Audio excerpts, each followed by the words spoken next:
Welcome back to our seminar.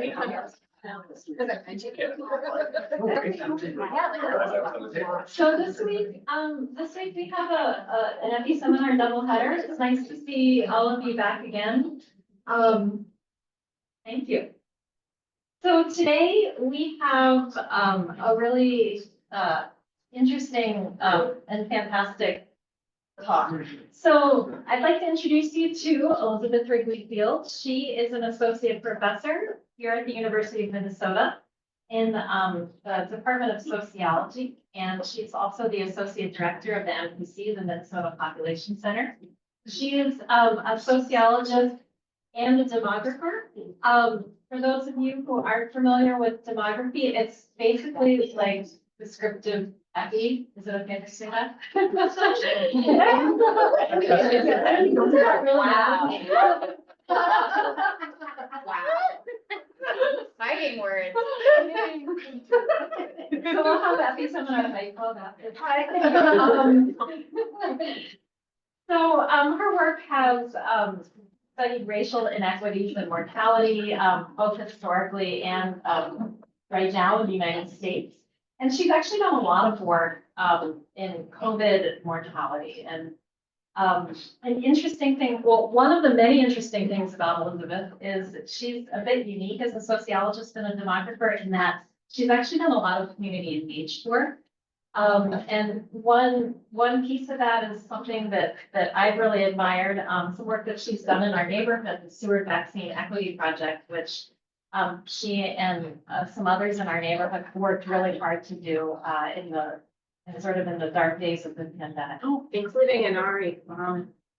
Yes. Yes, Inari, yes. To interrupt yes. someone and introduce. Including one of our star PhD students, who some of you know, Inari Muhammad was a key player in that. So that was a really cool and exciting project. So Elizabeth got her PhD in sociology from the University of Wisconsin. She got both a bachelor's and a master's degree from NYU. Something else that's really interesting about Elizabeth is that her master's degree is actually in philosophy, and her thesis was on causal inference. So, she's basically a genealogist. So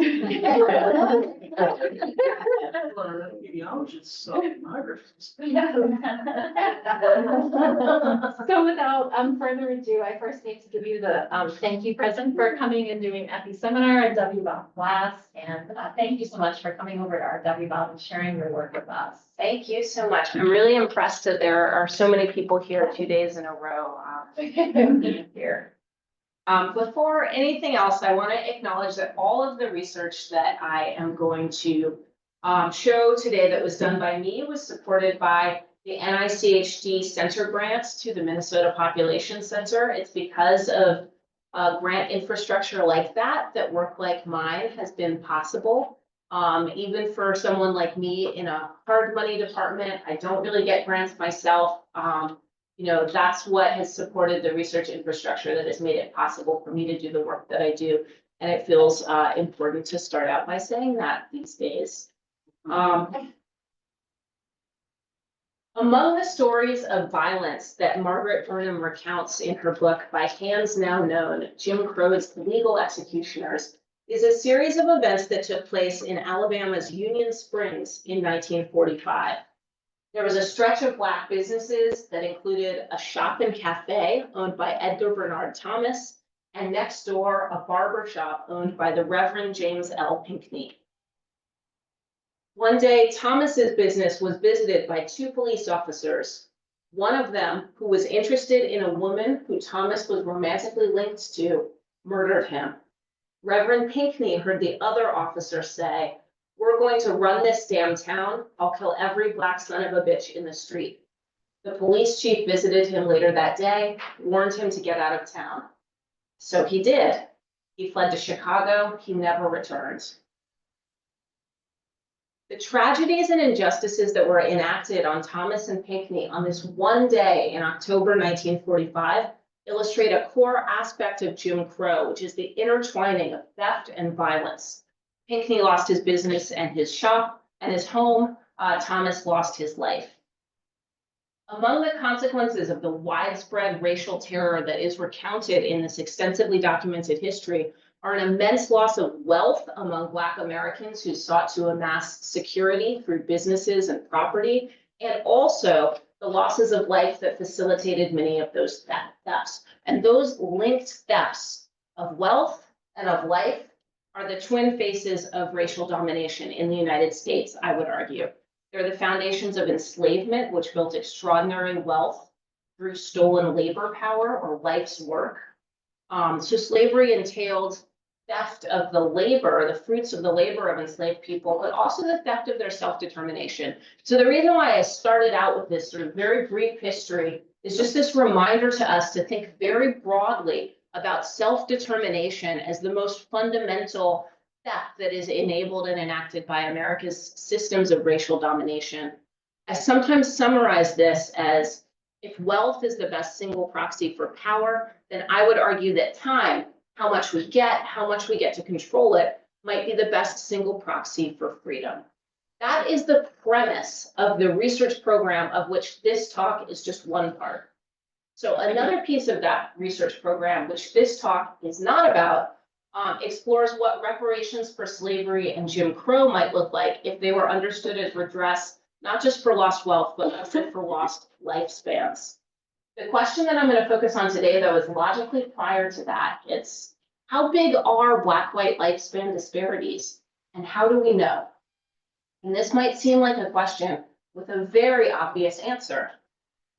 So before the pandemic, the non-Hispanic Black-white life expectancy gap at birth was 4 years. In 2020, it was 5.5 years.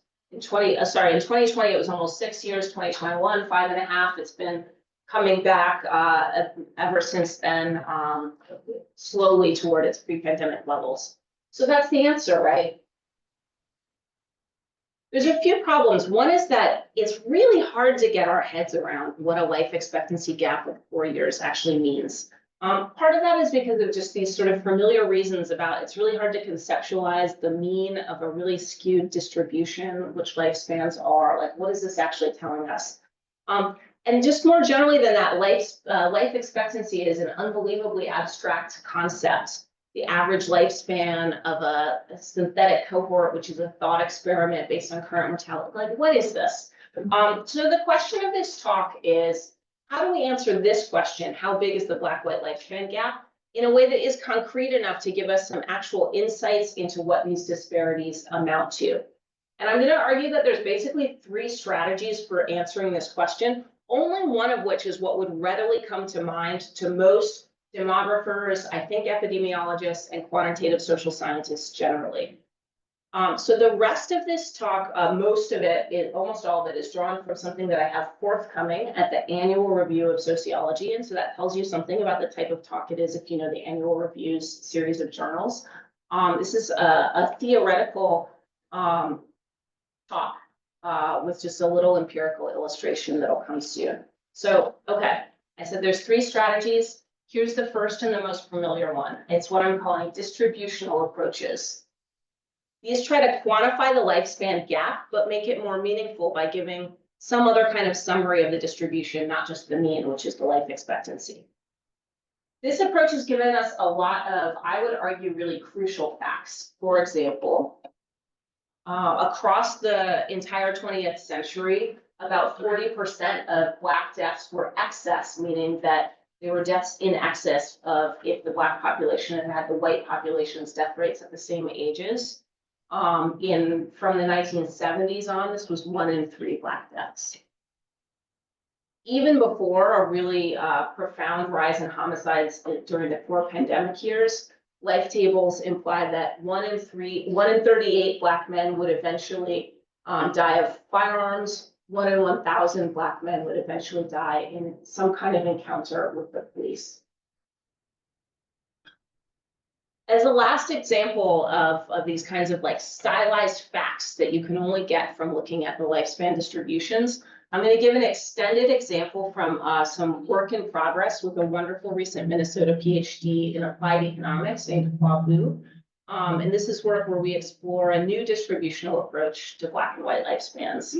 So as setup, this graph is showing the lifespan gap at different points in the distribution from 1980 to 2023. And so the different lines here are percentiles. So if you look at the median, which is that purple line, in between the blues and the reds, the median white lifespan pre-pandemic was about 4 years longer than the median black lifespan, right? So it's very similar actually to the life expectancy gap, which you wouldn't necessarily expect. That really huge gap, that pink line, is the first percentile, and we're going to see more about why that's happening in just a moment. So it's telling us that back in 1980, at the first percentile, white and black lifespans were equal to each other, and now they're more than 20 years apart. At the other end, at the 90th percentile, just before the pandemic, the 90th percentiles were pretty much identical. These ones, unfortunately, we can only see from 1997 through 2021 so far, which is especially too bad because we'd love to know what happens, farther out from the pandemic. It has to do with top coding, is why we can't see the high percentiles. That 90th percentile gap still ticks up in the COVID pandemic. And you can see why a little bit more clearly this is showing the same thing, but now showing the two respective lifespans at their 90th percentile. And you see, there's a plummet for whites, but a really, really big plummet for the black 90th percentile. Yeah. So just to slow you down, the Yeah. percentiles are based on age. No, yeah, age at death. Okay, so you have a distribution that is plotted out, everybody. Yeah. Everybody. Order everyone from how the youngest to dying at the youngest ages to dying at the Okay, oldest. so 0 is when they're born. The 0th percentile, the one is the Zero, first the percentile. first percentile, I'll just show you this, let's just look at this. So these are the first percentile deaths, and what this is telling you is that in 1980, there is no gap because more than 1% of both black and white babies died in their first year of life. That rapidly changed after that for white babies. So the bottom percentile of white lifespans now lives into their 20s. The bottom percentile of black babies still dies in their first year. As far as I have been able to tell, that has been true in every year of US history. This whole talk is about really hard things, but I think that is the single saddest fact that we will see.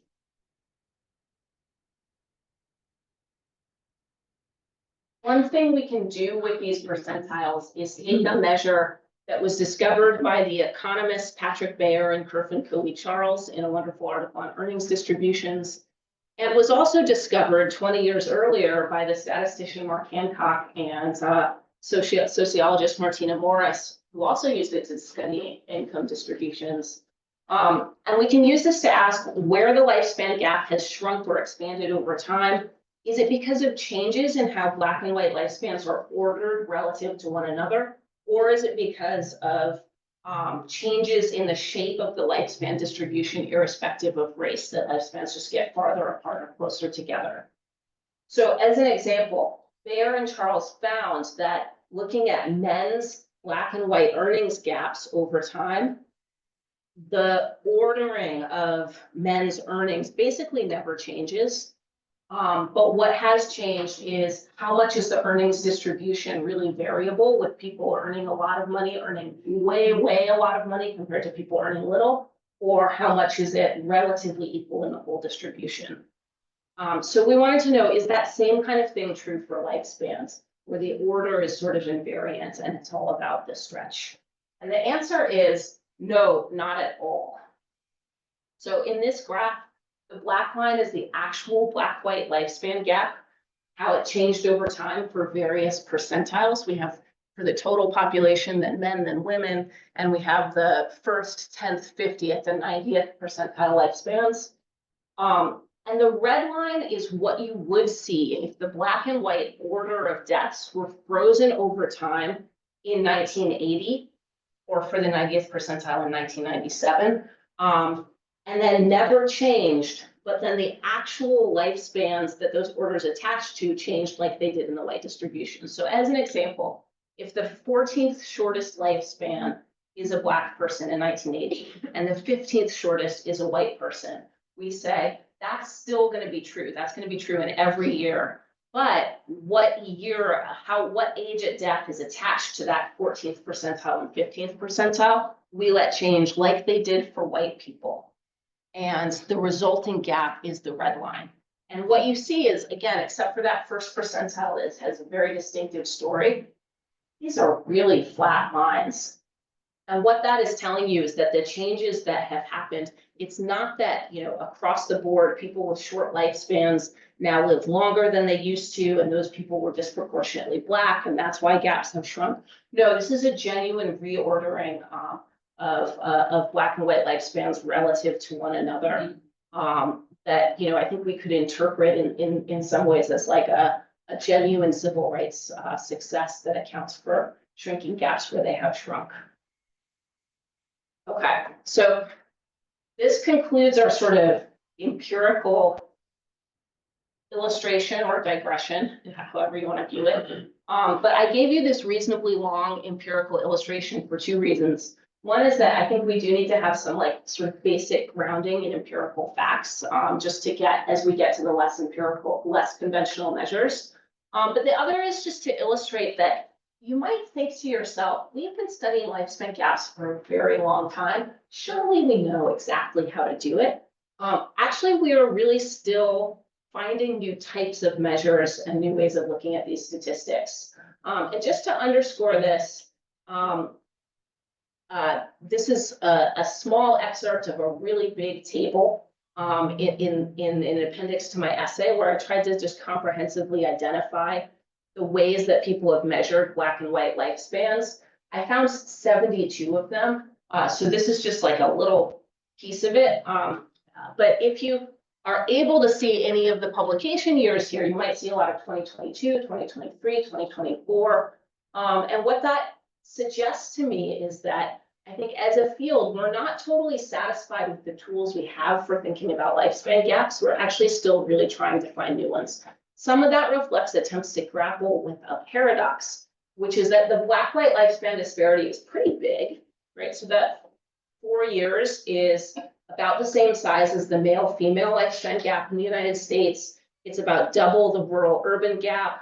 It's about the same size as the pre-pandemic life expectancy gap between the US on the one hand and Italy or Spain on the other. It's also about half the size of the high school degree, college degree, no high school college gap. So pretty big gap. And yet, by one estimate, between race variation accounts for just 1% of the total lifespan variation if you pool Black and white people together. So, this is the seeming paradox. Like, how can this be a big difference in the mean, but actually describe so little of the variation? There's an important response to this by a postdoc, Jashin Shi, who in this working paper argues that the way that demographers have tended to decompose lifespan variance is always going to underestimate the difference that subpopulations make. And so his argument is that when we think about lifespan variation as just between group versus within group, we're kind of missing the story, because the thing that stratifying variables like race do is actually structure how much variation there is within your group. And this is, capturing something I think that's really actually very fundamental about the Black-white lifespan gap, which is that we know for any given cause of death, almost any cause of death, Black deaths occur at a much wider range of ages than white deaths do. White deaths happen much more predictably in a narrow set of ages. So this is, hitting on something real. And she shows that when you account for that in your decompositions, race suddenly not 1%, but accounts for 20% of the lifespan variation. So, that's very different from 1%, but it's also very different from a majority, say, of the variation.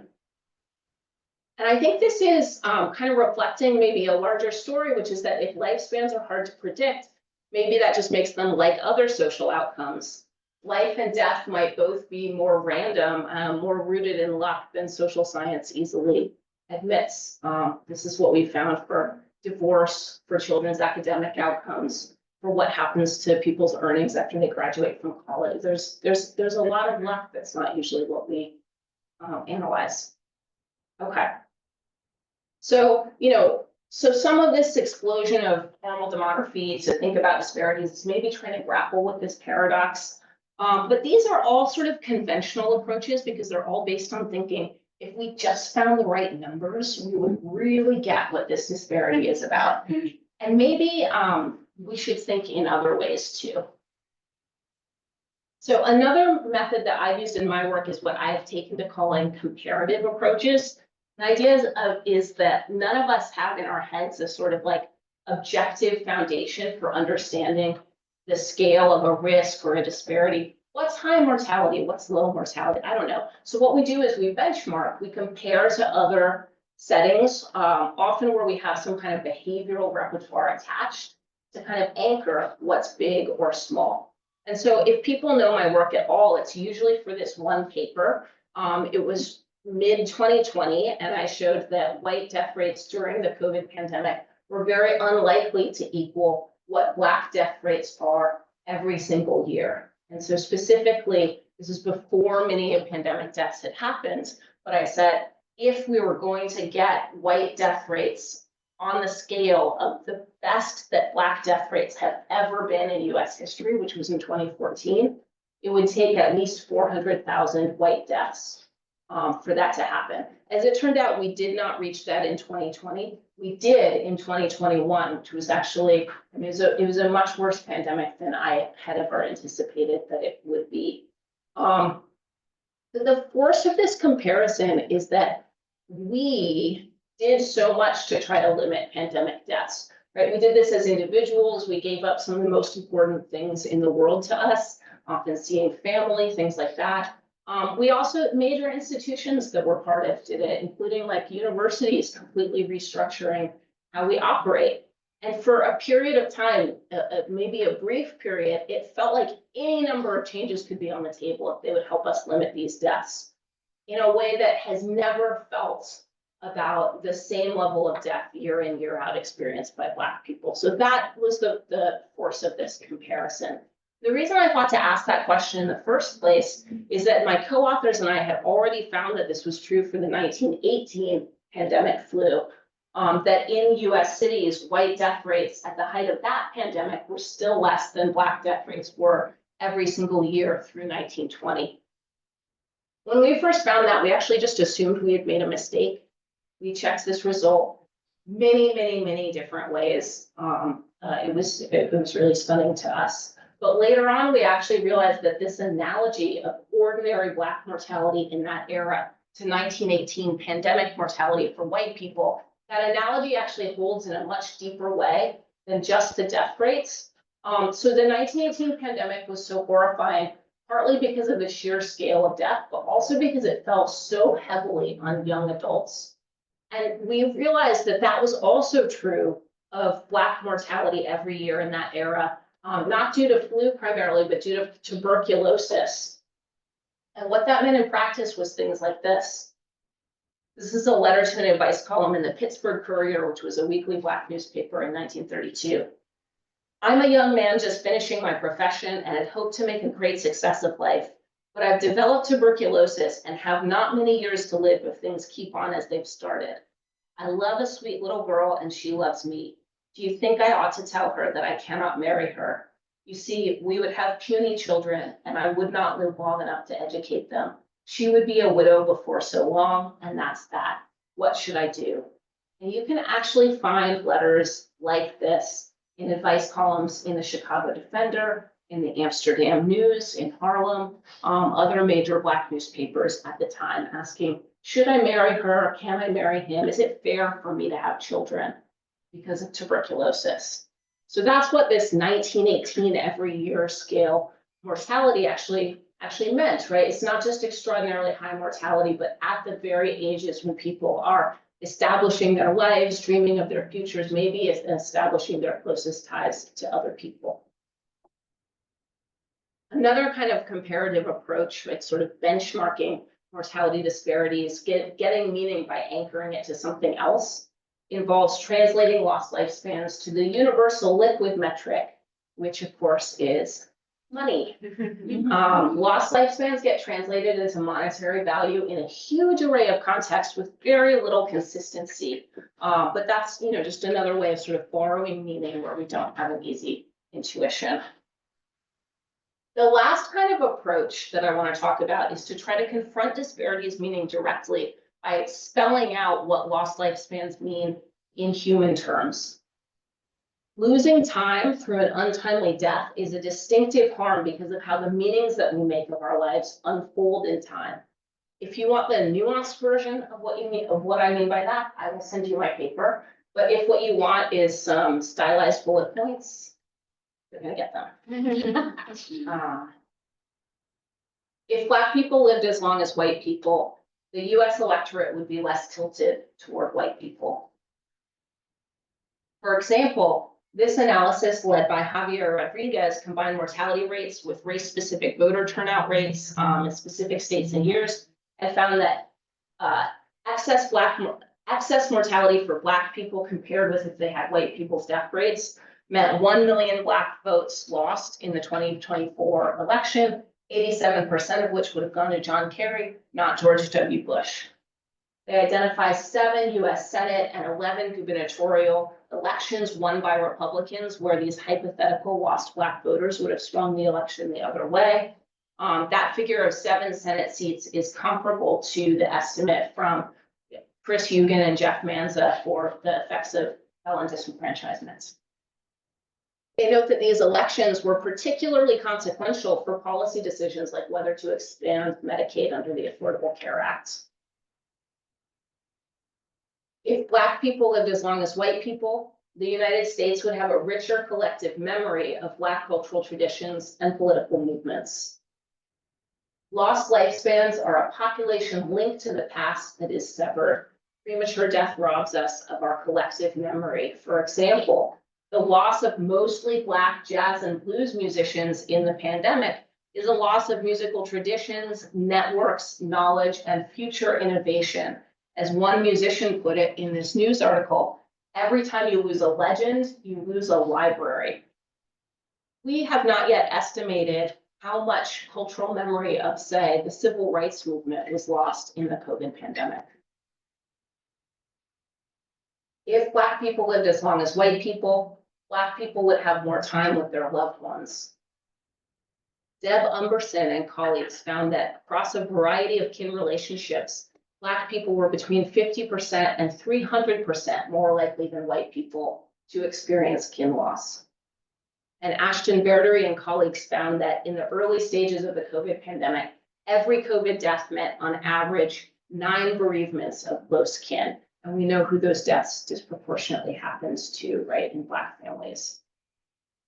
One reason this matters so much is that it robs us of what I think of as one of the most deeply meaningful human experiences, which is the chance to see ourselves and our loved ones in different stages of life, right? To be known through different versions of ourselves.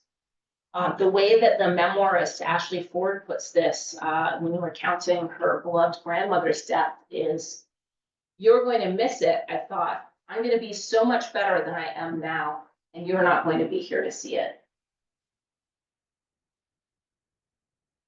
These are some of death's losses. There are others.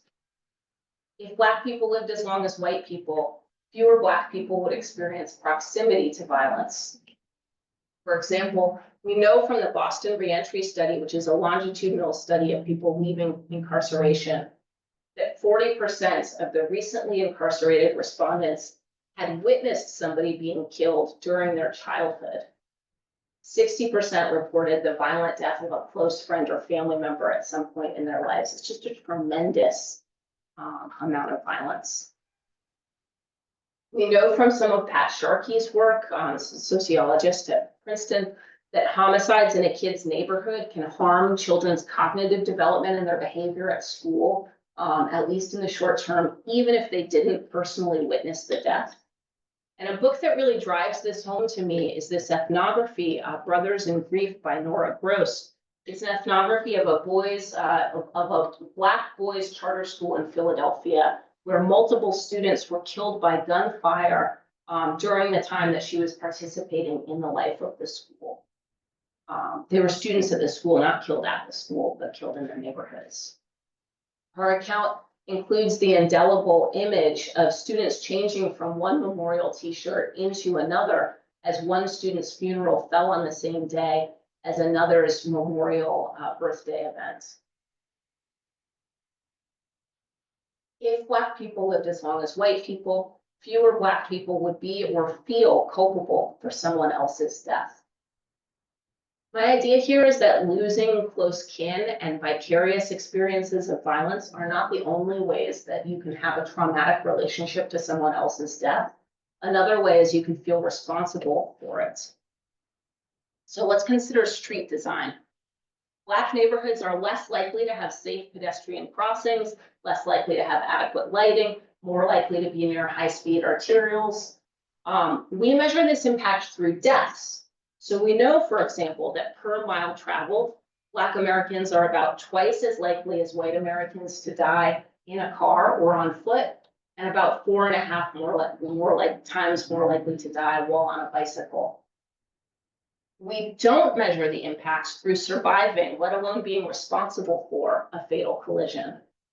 But that experience, what the New Yorker headline writers called the shame and the sorrow and the shame of the accidental killer, can radically alter the sense of self, social standing, and sense of safety of the people who experience it. Those are also consequences of designing streets, especially in Black neighborhoods, in ways that don't prioritize life. A cause of death that famously might leave people feeling culpable is suicide, and that's actually one of very few causes of death that is not disproportionately experienced by Black Americans. Most accidental forms of death, including for children, are. I think that felt culpability for someone else's death is a really underexplored aspect of the COVID pandemic. The scale of deaths and the centrality of household transmission imply to me that many, many people must know or suspect that they transmitted COVID to a loved one who ultimately died.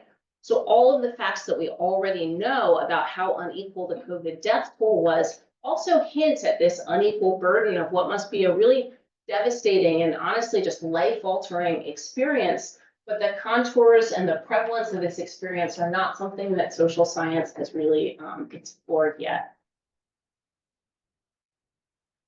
If Black people lived as long as white people, more Black people would get to retire. For example, the 2019 life tables imply that 76% of Black compared with 84% of white people live until age 65. Retirement systems that use measures like penalties for early withdrawal as ways to grapple with the financial implications of longer lifespans in general, but don't take into account how unequally those longer lifespans are distributed, are not, in the words of Miguel Sanchez Romero, actuarially fair. I always have trouble saying that. But in fact, they can function to distribute wealth from non-white to white populations. In 2020, pandemic-related excess mortality led to a loss of projected Social Security wealth, meaning wealth that people didn't get because they died too young to claim it. That loss was more than 11% of projected Social Security wealth for Black populations, but less than 5% for white populations. There are many caveats to this. Retirement as a distinct life stage is a joint achievement of survival and also of economic circumstances that make it possible to retire. And dropping out of the workforce can reflect a lack of desirable work options as much as a desire to retire. And I mentioned these caveats as like a general stand-in that applies to all of the things that I'm saying here, right? Like potential outcomes are not always realized, and realized outcomes can mean more than one thing. And yet, the point remains, I think, that universal entitlements are not so universal if you don't have an entitlement to live long enough to collect them. If Black people lived as long as white people, more Black people would have the chance to change their minds and behaviors in ways they find meaningful, and more would have chances to reconcile after relationship ruptures. For just one example, there's a really characteristic pattern of criminal behavior which is that it peaks in young adult ages and then it falls really dramatically. And that generates a distinctive and very meaningful experience for many, many people of any race who've engaged in criminal activities, which is the experience of becoming someone who no longer does that. Experiences like that, which occur on a spectrum from like really mundane experiences of becoming a more mature person to like very dramatic. These are often really salient in how people recount what their own life has been about. Another really meaningful way of changing your mind or having someone else change theirs involves reconciling after an estrangement. Family estrangement is really common. A quarter of ad health respondents are estranged from at least one of their parents at some point in the survey, but reconciliation is common too. Dying too soon can mean just not having that chance to reconcile. Rehabilitation and reconciliation are two major ways that people enact what Dan McAdams argues is the core American narrative, redemption. So in other words, like in the United States, we have cultural and symbolic tools that allow us to achieve this particular kind of like satisfaction and felt meaning when our lives conform to this very common patterning that takes years or decades to play out. These redemptive experiences are cultural goods that only become available to us as we live through time because they intrinsically involve achieving this kind of trajectory through time, right? So in that vein, my sociology colleague, Michael Walker, gives, I think, a really instructive and insightful account of the strategies that jail residents use to manage the forcible loss of narratives in their own lives when they're incarcerated and just how dislocating an experience that is. More broadly, there's huge social science literatures about the ways that older ages are distinctive and they're very complicated, but an untimely death just forecloses all of these possibilities. So I want to wrap up with this. When I was thinking about the meaning-based measures, I took a lot of inspiration from memoirs and essays by Black authors, especially the ones on the screen. And I especially want to highlight this passage from Between the World and Me. It struck me that perhaps the defining feature of being drafted into the Black race was the inescapable robbery of time, because the moments we spent readying the mask or readying ourselves to accept half as much could not be recovered. The robbery of time is not measured in lifespans, but of moments. And one way of reading these meaning-based measures that I'm offering you, or metrics, is an attempt on my part to take up this challenge. Like, could we actually measure the robbery of lifespans as this loss of meaningful moments? What would those moments be? The meaning-based approach to measuring lifespan disparities has a lot in common with a lot of strains of social thought that we do not usually talk about in my corners of social science, like the capabilities perspective associated with Martha Nussbaum and Amartya Sen, who famously put it as the dead don't do much. It also has a lot in common with parts of social science that, at least in sociology, we do pay a lot of attention to, including that there's a lot of ways that time is structurally granted to some people and denied to others. Death is only the most maximal of those. Time loss also parallels other ways of not being able to spend your life on what you want to spend it on, like losing the chance to turn your energy and attention toward your own goals and concerns, as captured in the writer Amy Berkowitz's imagined series of paintings titled "Brilliant Women Talking About Rape Again" instead of talking about their art or any other topic. It might sit uneasily with some of you to instrumentalize death by listing consequences, partly for other people, even for electoral contests, right? I have to say, in truth, it sits somewhat uneasily with me.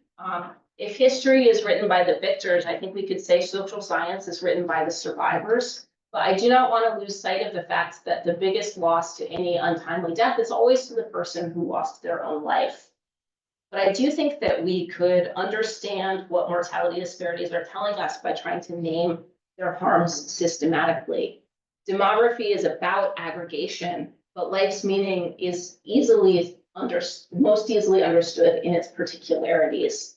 And indeed, I would lost my cursor. That's too bad.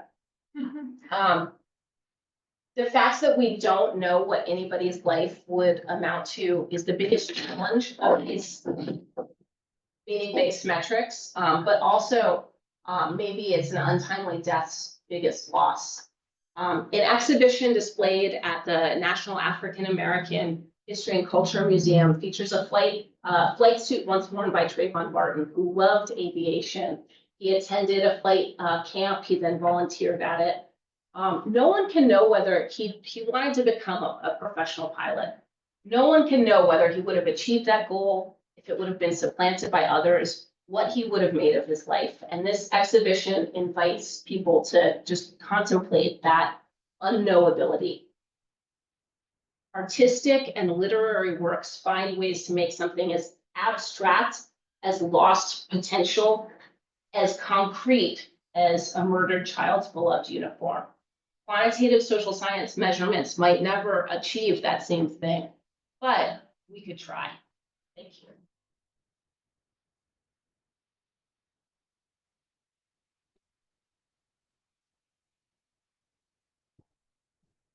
Thank you so much, Elizabeth. That is a lot to think about. Let's open it up for questions.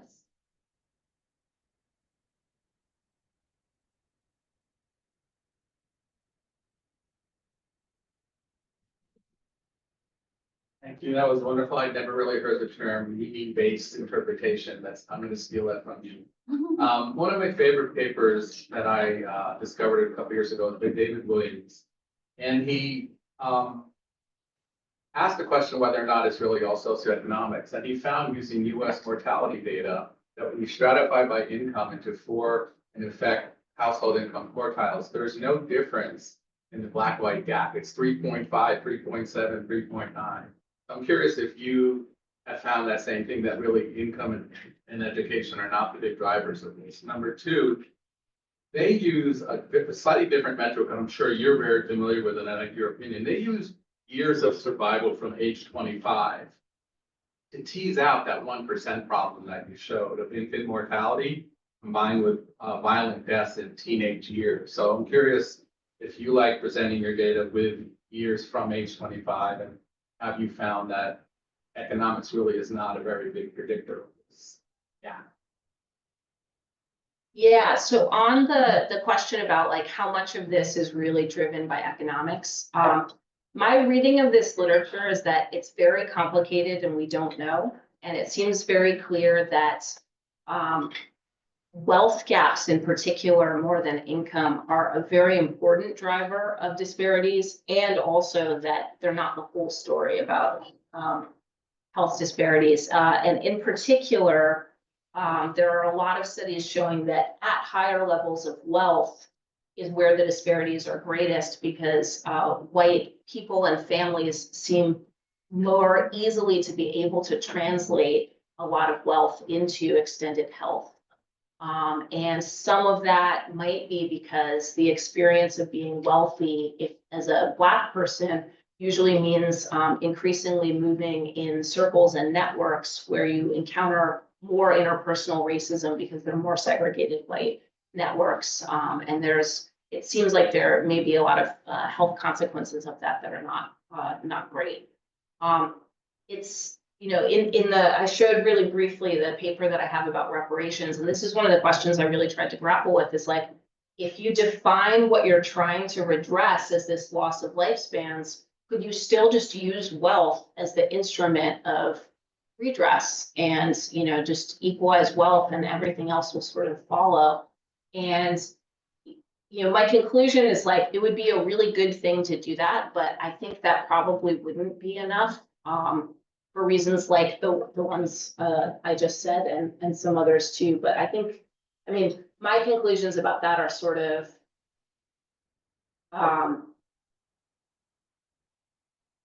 they're not things I'm wholly confident about. And the reason is that we're reasoning from a context where the wealth gaps that we have are just so overwhelming in their scale, and trying to reason from that. So what would happen in a context of greater wealth equality is like, well, everything would be different. You know, it would no longer be the case that being wealthy meant that you were in exclusively white social networks, but also you know, it might trigger all kinds of group threat mechanism. Like you don't know what a world like that would actually look like. And so I find it sort of limited value in some ways, I think, to try to speculate on exactly what that would be. So, I have a question. I noticed that, your meaning-based approaches are primarily looking at things at the lifespan scale, which makes a lot of sense to me. You as a sociologist, I think a lot about time on sort of a 24-hour scale, and I was wondering if you sort of got into a little bit with like administrative burden, but if you had sort of considered other ways to define this on kind of daily time that's robbed, because that can also be really meaningful to people in understanding this. Yeah, that's right. So I thought a little bit about this. I would say not enough, but so like Sarah James, who was a postdoc here and now is at the Census Bureau, she and I have a paper together that looks at just racial patterns of time use in the United States from time use data. Because we found to our surprise that just some like basic descriptive facts about how people spend their time were not known. And so it is true, for example, that like white people have the most leisure time. But it also is like the biggest gap actually is in sort of quality of leisure time. So like when we looked at white, Black, Hispanic, Asian Americans, the white population has the most time in sort of like high quality leisure that's relaxing, where you sort of are not multitasking and you're doing something that is actually very pleasant. The Black population has far and away the most time in what economists have called like sort of low quality leisure or neutral downtime, which is things like watching TV, that are, you know, different from time that you spent at work that is out of your control, but also are not like the things that leave people feeling really, really good. And there's a lot of speculation about why that is and how it relates to patterns of employment and unemployment that we were not able to totally get out of the data. But I think the conclusion that I drew from this is that it's really hard to think about meaning in this sort of daily time way. Like there's things that everyone agrees are bad uses of time. If you're spending more of your time just like waiting for a bureaucracy, for example, everyone hates that time. Like we can all say that's bad. Time that you spend playing with your kids, everyone agrees that's good. But there's a lot of uses of time that are really like very subjective, and it becomes harder to disentangle what are choices that people are making, where you don't want to be like a social scientist saying, like imposing a value judgment on expenditures of time, from what are structural constraints. And we didn't have any reasonable way to disentangle those. Looking at Black-white lifespan gaps to me is really like playing on easy mode as far as thinking about the normative force of what we're talking about, because it's very clear everyone would like to live longer, and the reasons that Black Americans don't live as long as white Americans, you know, we know that these are really deeply connected to structural inequities in a way that, for example, if I were going to talk about other groups that experience racial prejudice, like Hispanic or Asian Americans, it's a much harder prospect, because those are groups that, in spite of experiencing racial oppression, live longer than white people on average. It's a much more complicated conversation about what is the normative force of what you're doing in a way that's, you know, this just makes it clean. So good as always, and call that descriptive, Becky. Wow, the betrayal. I want to ask you about the period where the Black-white gap was narrowing recently. 1991 to 2014 or so. What's going on? My suspicion is that that's the period where US cities were coming back, the resurgence of the American big city. But it also, like, there were huge gains. So there's something replicable that was going on then that there's a lesson we can take. And maybe secondarily, are we seeing now the political backlash to what what was actually gained. Good question. Okay, so the easier part of that, what was going on? Yes, it's the, the fall in homicide is an important thing. The biggest thing though, at least in terms of the lifespan variability, and I would guess this might be true for the life expectancy too, is HIV and AIDS having effective treatments. So is there something you can learn from that? Yes, don't cancel National Institutes of Health funding for, treatments for diseases that are killing lots of people. But more broadly, this question about like, can we learn something from where the disparities have narrowed? I think we should, and I also think the lessons are kind of complicated. So one way that I've thought about this is in some of my circles, there's all these big debates about should we be trying to do race-targeted programs or universalist social programs that would disproportionately benefit Black people because the harms that they would be fixing disproportionately harm Black people, but that wouldn't be targeted toward that. And to me, what's really interesting is if you look over the course of the 20th century at what are the things that we think mattered the most at reducing lifespan disparities, there are things like the New Deal, desegregating education, the creation of Medicare and Medicaid. These are a really interesting list because they're very different from each other with respect to that debate. Like the New Deal, okay, desegregating education, that's an explicitly anti-racist policy.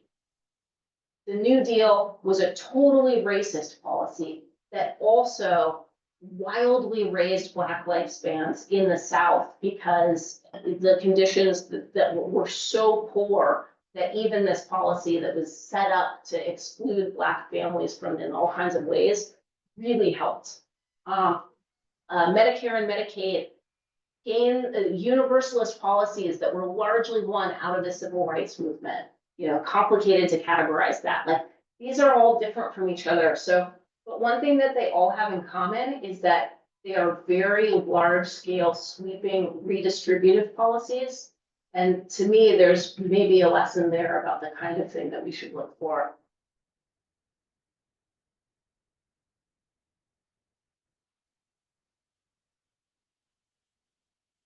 Thank you for the really interesting talk. As I've thought about this in the past, I've often thought about the gender, the sex disparity, where my mind has always gone to young men bearing the brunt of this disparity. What I was struck by was the infant death for the first percentile. And I was wondering if you could expand a bit about how that affects mothers and families disproportionately and what that looks like. And if you see anything like that in your data. Yeah, I have not looked at this too specifically myself. I think it seems impossible to imagine that this is not an incredibly important experience that is distributed so unequally and is so common, right? Like more than 1% of babies is still. It's hard for me to believe. It's one of those things. It's like the 1918 flu result where I've actually gone back to like check it like 100 times to be sure that it's true.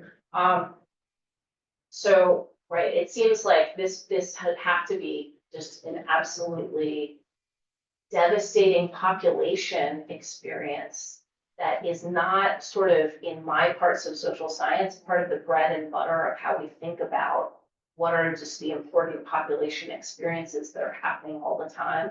And that seems off to me, given the prevalence of this kind of child loss and, how consequential it seems like it must be in people's lives. There is a strand of research that is about this. So the demographers that have looked at this the most are Deb Umberson, Emily Smith, in a way, Ashton Bergery, actually, and there is this summer in the same issue of the annual review of sociology where my article is coming out, they have a review of that material that I think will probably be very good. But yeah, I basically feel like this is something that we ought to be paying a lot more attention to our kind of basic social science theorizing. And Naomi Biden just who was a doctoral student in this department, graduated 2 years ago, just did her dissertation, one of her papers on that topic, on the death of family members affecting their later education. I didn't even know that, I'm so glad to know about that. Yeah, based on Deb Everson's work and expanding it out to more racial ethnic groups, which Deb Everson did it. That's great, yeah. So Native Americans also experience this, a greater number of family members than even Black families do, who die when children are young, and it affects their education, the completion of education. Thank you. So I think we have time for one last quick question. Thank you so much for your talk.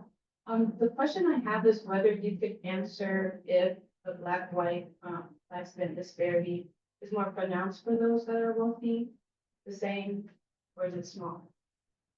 The research that I have seen says that it's more pronounced among wealthy people. This is research for at least, do I know this about lifespans? I know this about, for sure, about health conditions. And I think I know it for lifespans, but put a little bit less confidence on that. Some of this work is done by Cindy Poland, who's a sociologist and demographer. What was I gonna say? Yeah, I think it can be hard to figure out for me sometimes, like how to think about the selection dynamics in making these economic comparisons. So as an example, I did a paper with a couple of other people that looked at how COVID deaths were stratified simultaneously by race and by neighborhood economic deprivation in Minnesota. And one of the things we found is that before the pandemic in the Twin Cities metro, you can fully statistically account for the racial disparity in mortality rates by knowing the economic quality of someone's neighborhood. And which is not true in the pandemic, by the way. But this doesn't mean that the only thing that is driving racial disparities in mortality is the neighborhood you live in, right? To me, it actually is indicating that the white people who end up in economically deprived neighborhoods are people who their lives are going wrong in a lot of ways. Whereas the Black people who end up in economically deprived neighborhoods are not necessarily people whose lives are going wrong in a lot of ways. They're people who are shut out of other parts of the housing market. And so in some ways, it's a very biased comparison. And I think that's sort of more generally true when we do these like income equalizing or wealth equalizing or neighborhood equalizing comparisons across race. And so I think they're very important to do, but I also think it's very tricky for me to think about what exactly they're telling us and what conclusions we should draw from it. Well, it is 11 o'clock. Thank you so much, everyone, and thank you so much, Elizabeth. That was fantastic.